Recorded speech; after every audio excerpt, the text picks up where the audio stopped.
Hi guys, good morning. কেমন আছো তোমরা সবাই? আশা করি খুব ভালো আছো, আমরাও খুব ভালো আছি। Welcome to my new blog. This is Madhurima here. আজকে হচ্ছে সোমবার।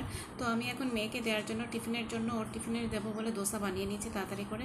ওর দোসাগুলোতে একটুখানি বাটার দিয়ে দিই, আর ও বললে একটু হার্ড দোসা হতে হবে।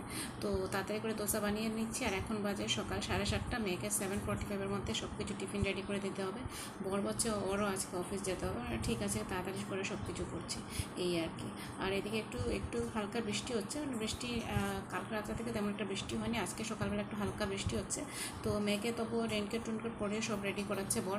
আর আমি আজকে এখানে রান্না করে এসে কাজ করতে লেগে গেলাম। ওকে জাস্ট ব্রাশটা করিয়ে দিয়ে এসেছি, আর একটুখানি দুধ বিস্কিট খাইয়ে দিয়েছি। এখনও ব্যাগটা গুছিয়ে নিয়েছি, রেডি হচ্ছে। আর আমি এদিকে ভাবলাম তাড়াতাড়ি করে টিফিনটা বানিয়ে নিই। দোসা বানাতে না একটুখানি সময় লাগে, একটু ধৈর্য নিয়ে এটাকে ড্রাই করতে হয়, নাহলে হয় না। তারপরে দেখো না, এটাকে হাফ হয়ে গেছে। যাই হোক, মেয়ের ডাব্বাতে তো ওটাকে মানে টুকরো করে 4টা পিস করে দিতে হয়, নাহলে ও খেতে মানে ডাব্বায় জায়গা হয় না। তাই তো ওর দোসাটা খুব ফেভারিট বলে আমি সবসময় মানে সপ্তাহে 1-2 দিন দোসা বানিয়ে দিই। এদিকে দেখো, বরকে বলেছি ডিম নিয়ে আসতে, তো বর অনেকগুলো ডিম নিয়ে এসছে। আজকে সোমবার, কিন্তু কালকেও আমি ডিম বানিয়েছি বলে আজকে আর ডিম বানাবো না, আজকে ভাবছি নিরামিষই রান্না করবো। আর এখন যেহেতু শ্রাবণ মাস চলছে, তো নিরামিষ রান্না করতে বেশ ভালো লাগে। এদিকে দেখো একটুখানি ডালের বড়া করে নিলাম। ডালের বড়াটা না আমার ফেভারিট। ছোটোবেলাতে না শুধু ডালের বড়া দিয়ে আমি ভাত খেয়ে নিতাম। এখন অবশ্যই এতটা খাই না, কারণ অ্যাসিডিটি হয়ে যায়। তবুও ডালের বড়া একটুখানি করেছি। আর আজকে আবার একটু বেশ গরম লাগছে, বৃষ্টি নেই, তো ফ্যানটা জুড়ে চালিয়েছি, সেজন্য হয়তো তোমাদের আওয়াজ আসছে। দেখো ডালের বড়াগুলো হয়ে গেছে, কি সুন্দর লাগছে দেখতে। আর আমার মেয়েও এসে না এরকম শুধু শুধু ডালের বড়া খেতে খুব ভালোবাসে, তো ওর জন্য বানিয়ে রাখছে। স্কুল থেকে এসে একটু তাড়াতাড়ি করে খেয়ে নেবে, এই আর কি। আর যেহেতু বড় অফিস চলে গেছে, তো আমাকে যেতে হবে মেয়েকে নিয়ে আসতে। যাই হোক, কোনো অসুবিধা নেই। আর আজকে যেহেতু ওয়েদারটা ভালো, তো আমার নিজেরও ভালো লাগছিলো বাইরে বেরোতে। নাহলে তো বাইরে বেরোতে ইচ্ছে করে না, এত বৃষ্টি কাদা এইসব। তারপর দেখো এদিকে আসলাম ঘর গোছাতে, কারণ তখন অলরেডি অনেকটা মানে 10টার কাছাকাছি হয়ে গেছে। বড়ও চলে গেছে অফিসে, মেয়েও চলে গেছে। আর তো আমি বললাম যে না ঠিক আছে, বিছানা টিছানা গুছাই নি, আজকে বিছানা টিছানা তুলে নেবো, চাদর টাদরেই। সপ্তাহে 2 দিন তো চাদর তুলতেই হয়, যেহেতু মেয়ে আছে আর বড় এখন ঘরে থাকে, ওয়ার্ক ফ্রম হোম করে, তো বিছানাটা নোংরাই হয়ে যায়। আর যেটা আরেকটা বেডরুমের বিছানার চাদরটা মানে 15 দিনে 1 দিন তুলি। আর এই চাদরটা তো সপ্তাহে 2 দিন তুলতেই হয়। এই ম্যাট্রেসটা তো জানো আমার এত কষ্ট হয়, কি বলবো তোমাদের, আমার না কোমর ভেঙে যায় ম্যাট্রেসটা থেকে চাদরগুলো তুলতে করতে। কিন্তু কিছু করার নেই, কারণ আমার বর মানে আমাকে জিজ্ঞেস না করে, যখনই আমি বাপের বাড়ি গেলাম বা কোথাও গেলাম, তখনই কিছু না কিছু কাজ করে ফেলবে ঘরের মধ্যে। আর তারপর না নিজে কিন্তু কোনোদিন এসে এটাতে হাত লাগাবে না, সব কিছু আমাকেই করতে হবে। মানে চাদর তুলো, বিছানার পরিপাট করো, সব কিছু আমাকেই করতে হবে। আর নিজে কিন্তু কিছুতে হাত লাগাবে না, কিন্তু আমি যখন করতে আসি না, আমার ভীষণ কষ্ট হয়ে যায়। যাই হোক, কিছু করার নেই, এগুলো করতেই হবে। আর ভাবছিলাম যে আজকে কি রান্না করবো, যেহেতু নিরামিষ রান্না, তো 1-2 রকমের বেশি রান্না করতে হবে, এই আর কি। আর আমি তো সব কিছু খেতেও পারি না, যেহেতু মিল্ক আমার অ্যালার্জি, সেরকম মিল্ক প্রোডাক্ট টোটালি বাদ। মানে চায়েও তো দুধ খাই না, তারপরের দিকে তোমার পনির খেতে পারি না, কোনো রকম মিষ্টি খেতে পারি না, অনেক অসুবিধা হয়ে যায় যাদের এরকম অ্যালার্জি হয়ে যায়। তবে একটা জিনিস হয়েছে, কী বলতো, অ্যালার্জিটা মানে ডিডাক্ট হয় না এখন, আর আমার মানে বেশি প্রবলেম হয় না, মানে পেটে ব্যথাটা চলে গেছে। আর তোমরা তো জানোই, আমি আরেকটা ব্লকে বলেছিলাম যে পুরো বৃষ্টিকালে আমি শুধু দুটোই বেডশিট ইউজ করছি, কারণ একটু সিনথেটিক মিক্স আছে, তাই শুকিয়ে যায়, মানে 3 দিনে শুকিয়ে যায়। নাহলে তো বেডশিট শুকানো বাপ রে বাপ। একবার আমি না রাজস্থানী জয়পুরে একটা বেডশিট পেতেছিলাম, আমার পুরো 6 দিন লেগেছে শুকাতে। আর এত কষ্ট হয়েছে না, একবার এইখানে দাও, একবার ওইখানে দাও, একবার এখানে করো, এই করতে থাকি, এই আর কি। এখন একটু ফ্যানটা চালিয়ে দিলাম, কারণ গরম লাগছে, যেহেতু আজকে কালকে রাত্রে থেকে বৃষ্টিটা একটু কম ছিল, তাই আজকে একটু একটু গরম লাগছে। তারপরে ভাবছিলাম যে এখন তাড়াতাড়ি করে রান্না শেষ করবো, চান করবো, পুজো দেবো, তারপর যাবো মেয়েকে নিয়ে আসতে। কারণ পুজো টুজো দিয়ে বেরোলেই না মানে ভালো হয়, না হলে এসে বাকি কাজগুলো করতে আমার অনেক কষ্ট হয়ে যায়। যাই হোক, কিছু করার নেই, আজকে আর ডাস্টিং করছি না, কারণ কালকেই পরশুদিন একবার ডাস্টিং করেছি, তো আজকে ডাস্টিং করার দরকার নেই। যেহেতু বাইরে বৃষ্টি হচ্ছে না, তাই বেশি ডাস্ট একটা ঘরে আসে না। না হলে তো আগে রোজ দিন ডাস্টিং করতে হতো, সেটা তো অনেকটা সময় চলে যেত। আবার তারপরে দেখো, এদিকে এগুলো করছি, ওইদিকে কিন্তু আমার ল্যাপটপটা খোলা আছে, মানে ট্যাবটাও খোলা আছে, যেখানে আমি একটু আগে এডিটিং করে এসেছি, সেভে দিয়ে এসেছি। আর ল্যাপটপটা খোলা আসছে, কারণ ল্যাপটপটা কিছু মেইল এসছে, সেটা চেক করতে হবে, প্লাস আমাকে কিছু অ্যাড দিতে হবে, যে কাজটা আমি করি তাই। মানে সব কিছু একসাথেই করে যাচ্ছি, কী করবো বলো। তার পাশাপাশি রান্নাও করতে হবে, এই আর কি। কারণ অফিসে তো আমি কোনোদিনও যেতে পারবো না, সেটা আমার পক্ষে সম্ভব না, কারণ মেয়েকে কে দেখবে, মেয়েকে কোথায় রাখবো। আর হ্যাঁ, বেবি সিটিংয়ে রাখতে পারি, কিন্তু যেহেতু মেয়ে, তাই আমার না ভয় লাগে, মানে সত্যি ভয় লাগে। বম্বেতে বলো বা অন্য কোথাও বলো, মানে আগরতলাতে যখন থাকতো সেটা অন্যরকম ব্যাপার, কিন্তু বম্বেতে বা অন্য কোথাও জায়গাতে মেয়েদেরকে এরকম বাইরে রাখতে আমার ভীষণ ভয় লাগে। কোন সময় কী অঘটন ঘটে ঘটে যাবে কেউ বুঝতে পারে না।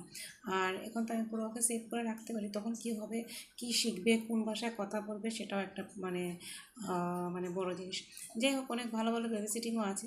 ওদের স্কুলের পাশে একটা বেবি সিটিং ছিল, সেটা এখন বন্ধ করে দিয়েছে কি জানি না কেন।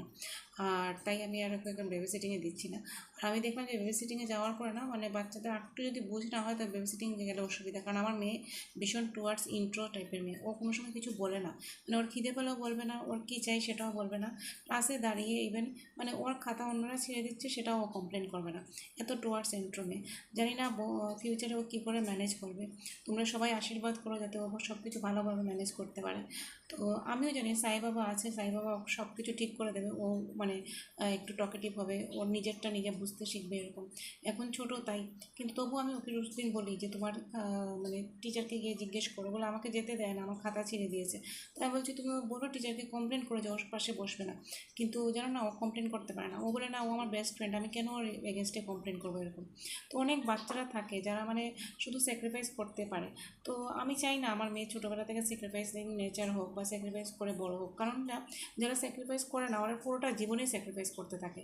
ওই পড়াশোনাতে স্যাক্রিফাইস করবে, অন্য কিছুতে স্যাক্রিফাইস করবে, পার্সোনাল লাইফে স্যাক্রিফাইস, মানে একটার পর একটা স্যাক্রিফাইস আসবেই।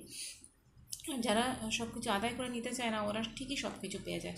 সেটা আমি আমার নিজের লাইফ দিয়ে দেখেছি, আমার বন্ধুবান্ধবদের দিয়ে দেখেছি। অনেক বন্ধুবান্ধবরা আছে না যারা মানে পড়াশোনাতেও ভালো ছিল না, দেখতেও তেমন সুন্দরী না, কোনো কিছু না, কিন্তু ওদের লাইফটা অনেক ভালো হয়েছে। কারণ কি, ওরা আদায় করতে পারে। ওরা ঠিক মানে গভর্নমেন্ট জব আদায় করে নিয়েছে, ঠিক একটা মানে পজিশনে পৌঁছে গেছে, সব কিছু করেছে, এই আর কি। আমি বলছি না যে মানে চাকরি না করলে একদম লাইফ বরবাদ হয়ে যায়, সেটা না, কিন্তু তারপরেও মানে একটা লেভেল আছে না, সেইটার কথা বলছিলাম, এই আর কি, আর কিছু না। তো তোমরা হয়তো ভাবছো যে সবসময় আমি কেন এসব কথা বলি, মেয়েদের ইন্ডিপেন্ডেন্সের কেন কথা বলি। কারণ না, আমি ছোটোবেলা থেকে দেখে এসেছি, আমার মা 42 ইয়ার্স কাজ করেছে, আমার পিসি কাজ করেছে, সবাই কাজ করেছে।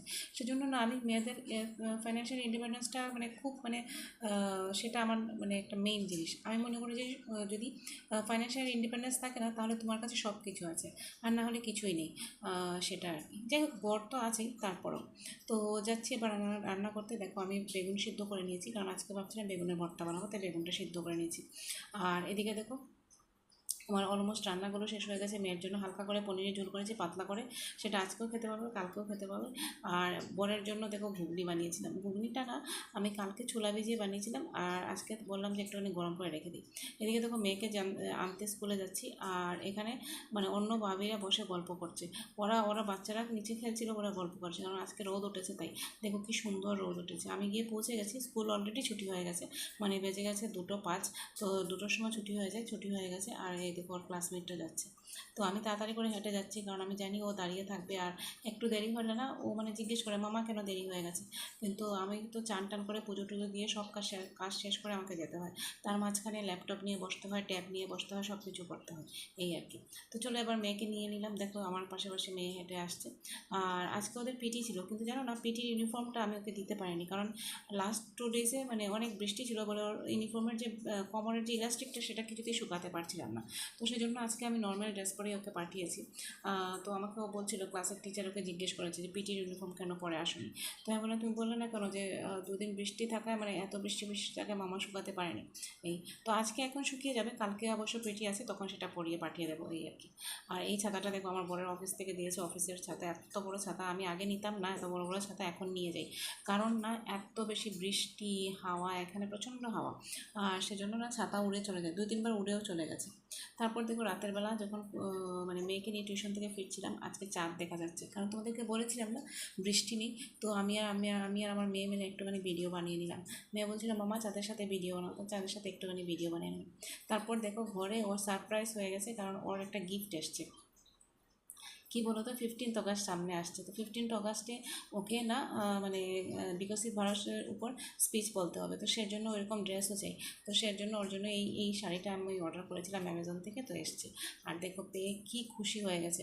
আমি শুধু মানে ও আমাকে বলেছে তুমি কিন্তু আমার ড্রেসটা খুলবে না। আমি বলছি না না, তোমার ড্রেস আমি খুলবো না, তুমি গিয়েই খুলবে। তো তখন আমাকে বলছে তুমি কিন্তু ভিডিও বানাবে, সবাইকে দেখাবে। মানে ঠিক আছে, আমি ভিডিও বানিয়ে সবাইকে দেখাবো। তাই ভাবলাম তোমাদের সাথে শেয়ার করি। এই দেখো বাঙালি শাড়ি এসছে, লাল কালার মানে লাল বর্ডার বর্ডারের শাড়ি। আমার না এসব ভীষণ ভালো লাগে, ছোটো ছোটো বাচ্চারা এরকম শাড়ি পরলে। তো 15th অগাস্টে ওর প্রোগ্রাম আছে, সেজন্য আজকেই শাড়িটা অর্ডার করে নিয়েছি। একটু বড় সাইজ হয়েছে, যাই হোক চলবে তাতে। মানে হয়তো নেক্সট ইয়ারও পরতে পারবে। আর বাচ্চাদের না মানে একটা জামা কাপড় মানে খুব তাড়াতাড়ি ছোটো হয়ে যায়, আর আমার মেয়ের তো একটু তাড়াতাড়ি ছোটো হয়ে যায়, কারণ ওর লম্বাও বেশি, এরকম। তো দেখো ওকে শাড়িটা পরিয়ে দিলাম, আর ও ভীষণ খুশি হয়ে যাচ্ছিলো মানে শাড়িটা পরে। দেখো শাড়িটা খুলে নিয়েছে, পুরোটা শাড়ি খুলে নিয়েছে। তো দেখো ওকে শাড়িটা পরিয়ে দিয়েছি এইভাবে, মানে কোনো মতে করে একটুখানি পরিয়েছি। আর বলছি তুমি পিছিয়ে গিয়ে দাঁড়াও, তোমার ভিডিও তুলবো। দেখো ও পিছনে গিয়ে দাঁড়িয়েছে।